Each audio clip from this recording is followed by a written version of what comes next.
Silver did something really weird today. It bucked all the trends and defied all the odds.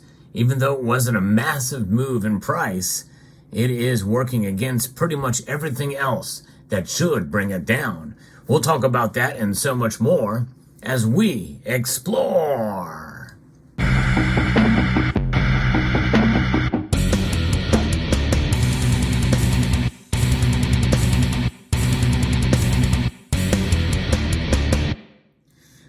Silver was doing just fine earlier when it was moving right along with gold in an upwards trajectory. But then, as the day went on, most of the metals went down and then sprung back up with platinum and with palladium rather. And rhodium even had a little bit of activity to the plus side today. But gold fell. In fact, we do have information on gold as to some of the reasons why it fell, but not much for silver.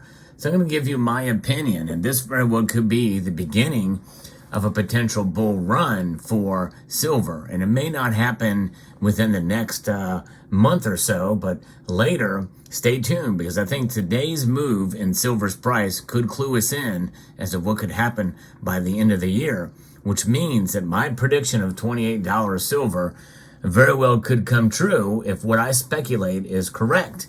And by the way, that's all this is speculation. But it is interesting to see and talk about and discuss the dynamics of the market. So what happened with this shiny metal today, gold? Well, it made a move solidly higher towards the middle of the day, but then short covering from the futures traders was featured, especially in silver ahead of the afternoon FOMC minutes from the Federal Reserve. But then August gold was last up and then it fell. Despite a holiday-shortened U.S. trading week, it's a busy one for the marketplace. The latest FOMC minutes from the Federal Reserve will be scrutinized for any fresh clues on the timing of the next monetary policy move by the central bank, according to this piece from Jim Wyckoff from Kitco. The U.S. Employment Situation Report for June is due out on Friday, and it's expecting less of a growth for non-farm payrolls, which is forecast to go up 240,000 versus a gain of 339,000 for the May report. So this is where we are heading into as we head into the weekend, and gold is pulling back from it. It's pausing ahead of the release of the minutes. But silver, though, is actually up.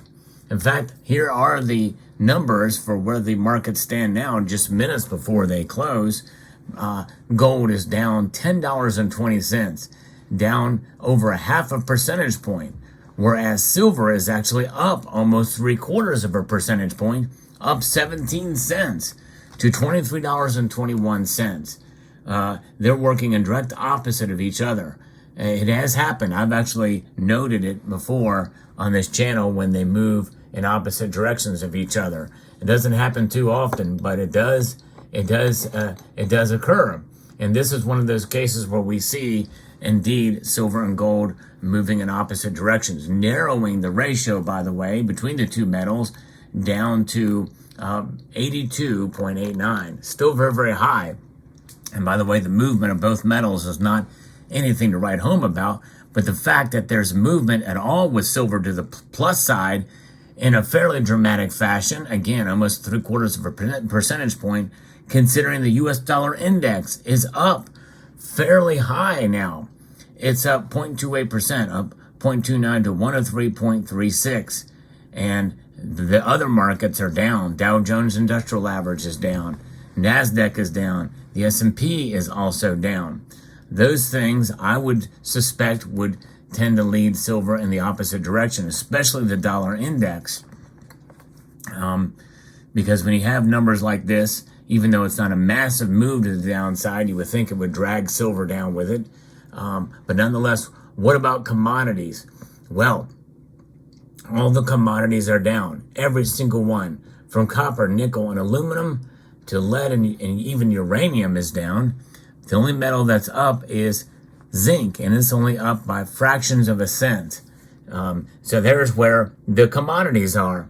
And you would think silver, being mostly seen as an industrial metal these days, would also be down as well. that is not the case. Dollar index up, commodities down. What the heck is going on? Silver is up. There's no commentary on this.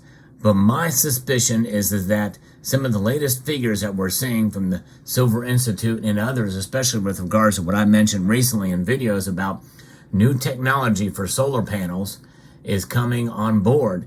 And I think there is some buzz around silver right now.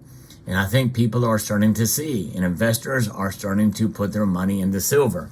It may not necessarily be in physical form. I think most of the price action move we see is mainly due to ETFs, or exchange traded funds or products out there.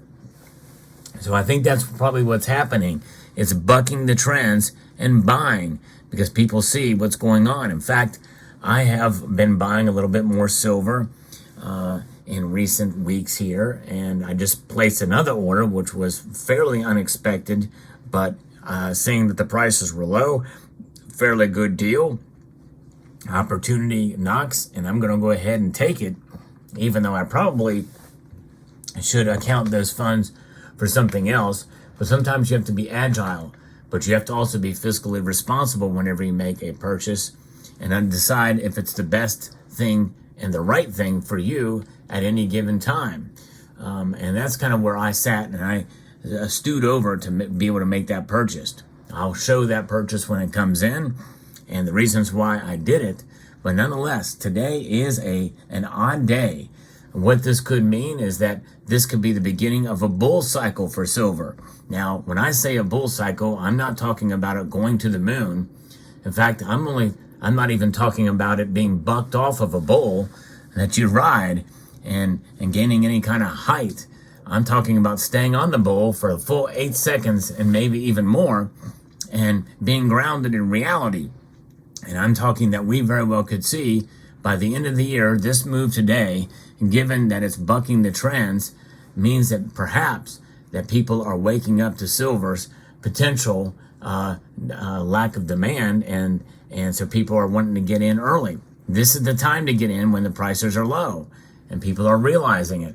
So therefore, silver price moved today. Now, according to what's going to be coming, as we digest what happens with the release of these minutes, because we're looking for fresh clues of the timing of the next monetary policy move, which, by the way, some people are saying they're going to actually raise rates in July. That means silver could be knocked back down again. But I think it's going to be relatively short-lived this time.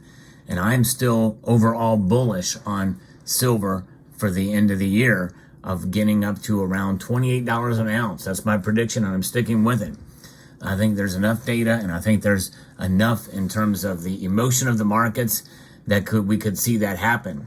It does seem like kind of a long shot given where silver's price is now, but think about it, it is still above $23 an ounce, comfortably above for both the bid and ask price. So I still think it's quite a possibility. And so I think that what we are seeing is movement in the market, smart investors getting in with silver. And again, that's not to say that this price is going to stick, and we could see it go down. There's just as many analysts who say that, yeah, we're going to see it go down and go down a whole lot. Some say that it could fall below $21 an ounce, and others say that we could see it fall well below $18 an ounce. We'll see. I still think that through the summer we're going to see it fall before it goes back up again. And this may be a blip for today. It's strange movement being today, but it is a movement and that we're seeing for a very odd reason. And no one's talking about what that reason is, other than that I've seen and any research that I've done for today's move in the markets. But I think that it's probably likely related to that. Because what other reason for it to go down or up this much when everything else is working against it? So it'll be fascinating to see how it goes, but I am bullish on silver for the long term. Also am for gold too. I think most of us are for the long term. What does that mean? Well, that means whenever we buy silver, we hold it for a long enough time that we can see a return on our strategy of wealth preservation. And that's what it's about. Wealth preservation is key, folks. That's why we hold on to it. That's why we stack it. And I am certainly very much a fan of being able to have something outside of the banking system, outside of what the markets deem to be what are considered sound investments. But I tell you what, I can't think of anything more sound than having gold and silver as part of your portfolio in physical form to protect yourself against all the insanity that's out there. I recently did a story about some people putting their money in silver as part of a leasing program. They ended up losing out big time with that process. So you have it in your hand. It doesn't have an agenda. It is what it is.